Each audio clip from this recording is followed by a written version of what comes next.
hard to see what we're looking at here with the handlebars folded in half and not on the machine, but this is the clutch for the rear roller. So when you pull it in, it engages the corks on the cogs inside the chain case that connect up with the rear roller, and the roller then, the whole machine moves forward. There's no reverse on these things. Let it off, pull it backwards if you need to, and then squeeze it again to move forwards. I've never actually run this machine because it's not, the engine won't run, but on my first machine I found that to be quite a sensitive little thing, which took a little bit of getting used to. I got there in the end, but it's you're definitely not sort of, you know, hanging onto that thing for dear life. You're giving it a nice gentle little squeeze until you find that sort of happy place where it rolls forward, not too quickly.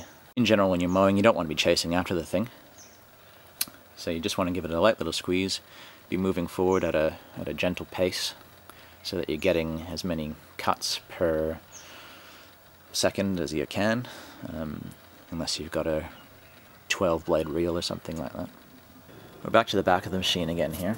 Over here you've got the adjuster for your drive clutch. You can essentially control the action of your drive clutch and how responsive it is, I suppose, by adjusting the length of the cable that goes into this little bit here. There's a couple screws that are locked together that you can back off and adjust that how you like it.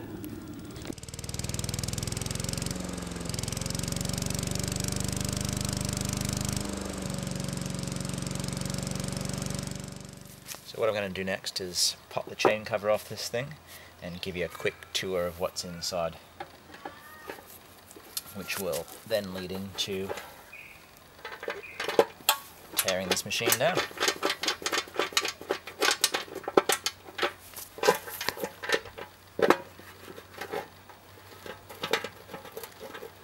So there's 2 screws to remove on these chain covers. Twins have vertical screws, the solids have horizontal screws. The twins, and the twin that I've got anyway, has got a couple of posts welded onto the side of the frame itself that these screw into. On this machine, which is the 14-inch solid, it's got these little L bracket things that are screwed on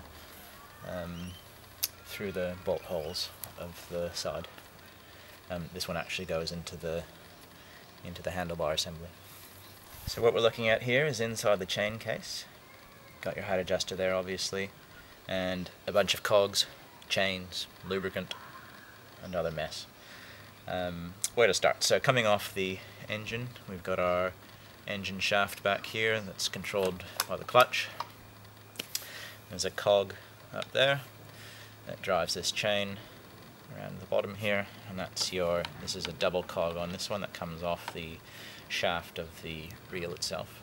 So coming back up here, we've got a tensioner, chain tensioner, to make sure these chains are at their proper tension. You'll find a lot of people ask questions about chain tension. I'm not an expert by any means, but it seems like these chains are tensioned about right. There's a bit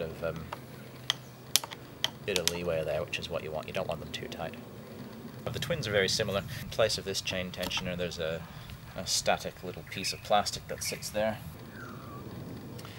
Coming back to this little cog here, that drives your clutch for the rear roller, and back behind it there's another little cog and another chain that comes down to this big cog down here and makes it go around, and that one's hanging off the axle of the rear roller. Now when you engage the clutch control using your handlebar lever up the top, that squeezes together the 2 cog plates here. There's another bit of cork inside this guy that plays with the friction and locks on or releases to make the roller go around.